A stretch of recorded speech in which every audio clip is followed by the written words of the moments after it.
Selamat pagi, Bang Mit. Oh, no. Selamat pagi. Dah sarapan? Sudah. Mana Abang Dharma? Dah ada kat dalam. Tengah bersiap. Lambat. Macam perempuan. Abang pergi dulu, ya? Dah. Abang pergi dulu.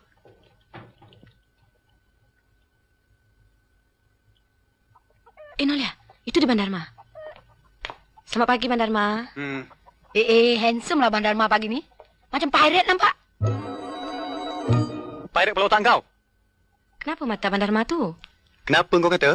Ini yang dikatakan telunjuk cucuk mata. Nolia, apa maksud Abang Dharma tu? Disindir kau ke? Bukannya sindir. Dia marahkan jari aku ni. Apa kena-mengena dengan jari kau? Apa tidaknya? Dia mengendap. Aku tocok lah matanya.